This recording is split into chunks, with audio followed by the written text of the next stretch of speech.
Okay ဒီနေ့ story လေးတစ်ပုဒ်အတူတူသွားကြည့်ရအောင် Oxford University ကထုတ်တဲ့ story လေးတွေဖြစ်ပါတယ် story number 19 Billy and Bobby were small boys.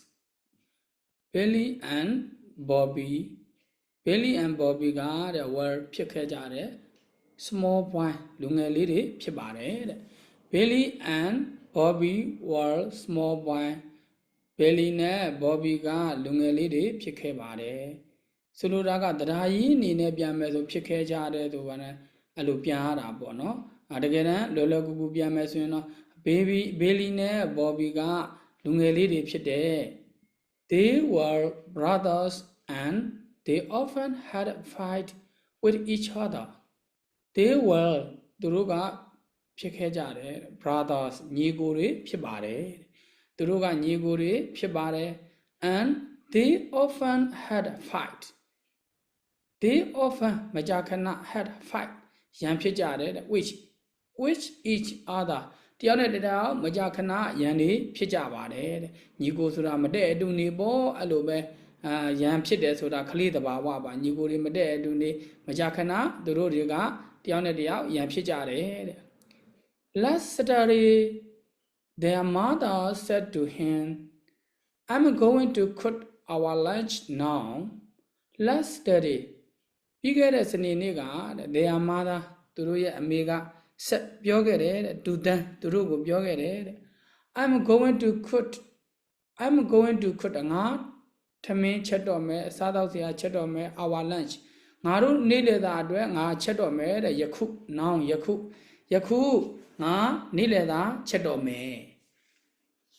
Go out and play in the garden and be good. Go out သွားကြ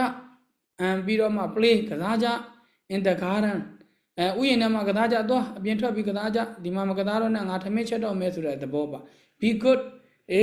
ကောင်းကားနော်ရံမဖြစ်ကြနဲ့တော့ဆိုလို့ရှိရင်အဲ့လိုတော့မှမဟုတ်ပါဘူးဦးသိန်းတို့ငယ်ငယ်ကလည်းပဲအဲ့လိုမိဘတွေကမှာလေကစားကြတော့က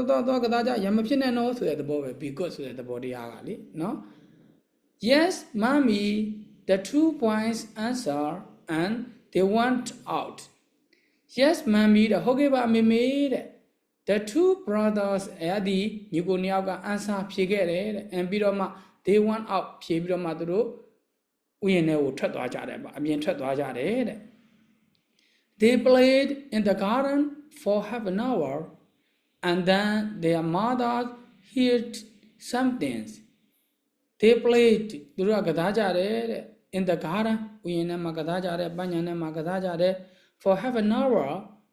နိုင်ဝက်ကြာအောင်သူတို့ကစားကြတယ်တဲ့နိုင်ဝက်ကြာတယ်ပေါ့ and then အဲ့ဒီနောက်မှာတဲ့ their mother သူတို့ရဲ့အမေက heard ကြားတယ်တဲ့ something တစုံတစ်ခုအတန်ကြားလိုက်တယ်ပေါ့ကြားခဲ့တယ်တဲ့ she said to herself someone's broken some glass she said သူမပြောခဲ့တယ်တဲ့ to herself သူကိုသူပြောတယ်ငါမှန်အတန်တစ်ခုမှန်ခွဲတန်တစ်ခုကြားတယ်လို့ပဲပေါ့ someone's broken some glass တစုံတစ်ယောက်ကများမှန်ကိုခွဲတာလားမှန်ကိုခွဲခဲ့တာလားဆိုပြီးတော့မှသူအတန်ကြားတဲ့အကြောင်းကိုသူပြန်ပြောနေတယ်ပေါ့ Then Billy ran into the kitchen. Run အဲ့ဒီနောက်မှာ then အဲ့ဒီနောက်မှာတဲ့ Billy က run ပြေးခဲ့တယ်တဲ့ဒါကဘတ်တုပါ are you a run ပြေးသည် I run ပြေးခဲ့တယ်တဲ့ into the kitchen မိဖို့ချောင်းထဲသို့ပြေးခဲ့တယ် He was older than Bobby. Billy ကတဲ့ what ဖြစ်ခဲ့တယ်တဲ့ older than Bobby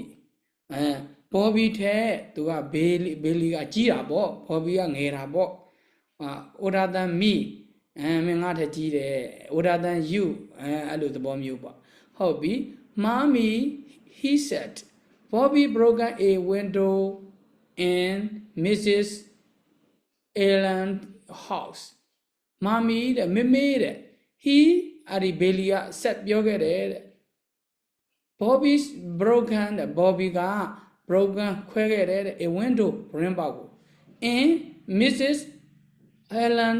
house Millie Helen ရဲ့အိမ်ရဲ့တကားပေါက်ကို brain ပေါက်ကိုခွဲခဲ့တယ်တဲ့ brain ပေါက်ကမှန်ကိုခွဲခဲ့တယ်ပေါ့သူကဘေလီယာပြောတာပေါ့ဟုတ်ပြီ Mrs. Helen was one of their neighbors Mrs. Helen က Ellen ကဖြစ်ခဲ့တယ်တဲ့ဘာလို့ one of their neighbor သူတို့ရဲ့အိမ်နီးနားချင်းတွေကတယောက်ဖြစ်ပါတယ်တဲ့သူတို့အိမ်နီးနားချင်းတွေကတယောက်ပေါ့ He's a bad boy his mother said his mother သူ့ရဲ့မိကဆက်ပြောခဲ့တယ်တဲ့ he သူက is ဖြစ်တဲ့ a bad boy တော်တော်ဆိုးတဲ့ကောင်ကလေးပဲ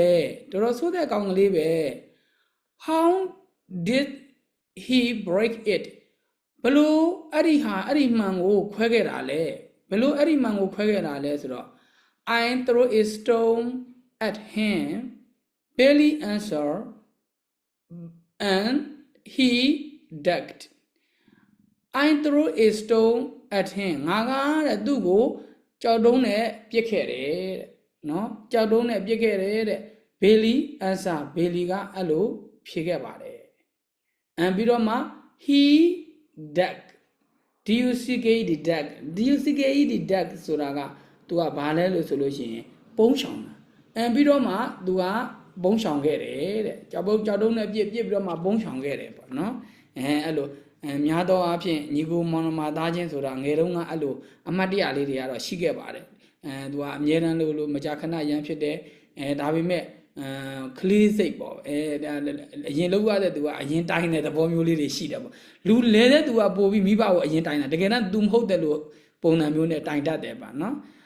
okay let me stop here thank you so much good luck to you